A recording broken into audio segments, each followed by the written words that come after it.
the Fed did raise interest rates all the way up to like 5.5 really fast. And we had a lot of leverage in the system. A lot of people were surprised the fact that they got this far.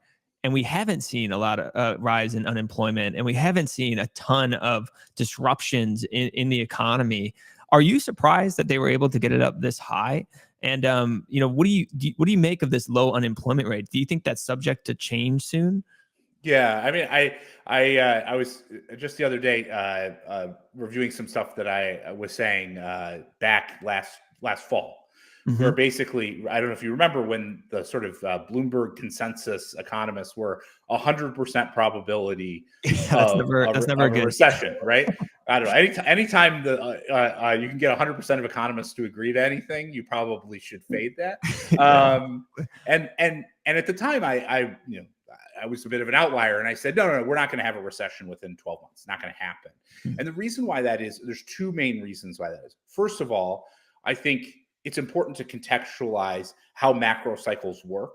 Most of us have only experienced like 20 and 08 as downturns, and those were very acute crisis experiences. A typical macro cycle honestly takes forever. It takes literally years and years to play out. And it's like I sort of joke, people want their recessions like they want their Amazon packages, order it right now, get it, between 3 and 5 this afternoon. That's what people want.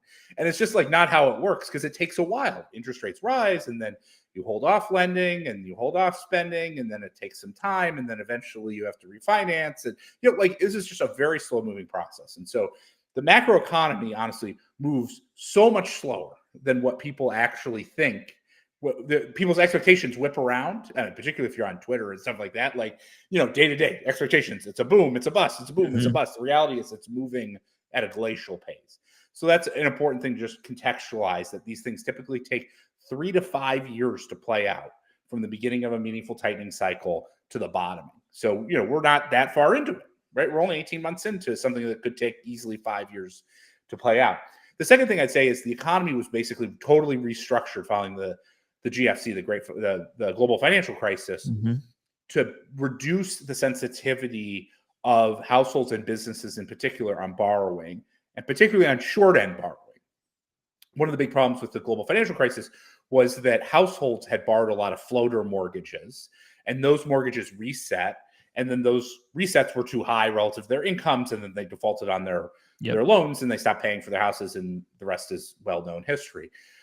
By restructuring the debt markets, both for businesses and households, to extend maturity, right, to only 90+% of mortgages are now long duration, 20 or 30 years, it means that when the Fed raises interest rates, there's actually very little effect. Now imagine if you're a middle class household, you're getting your wages growing now at about 5% a year, and interest rates have risen from 0 to 5.5. Right? But your mortgage hasn't risen. So your wage growth has risen. The money that you're making in your bank account has risen, right? Your money market fund has risen in terms of its yield, but your borrowing costs haven't changed. And so actually, in some ways, many of those middle-class households are in some ways better off today than they were before, through that dynamic of having locked in a very low mortgage cost, very low borrowing cost for a long time. And so the result is the Fed basically has to either get interest rates to be up high for a long time, or they have to get asset prices to fall. And so far, at this point, stocks are basically at all-time highs on a total return basis, and house prices are at all-time highs. And those are the sorts of things that don't, until that changes, the economy isn't meaningfully turning.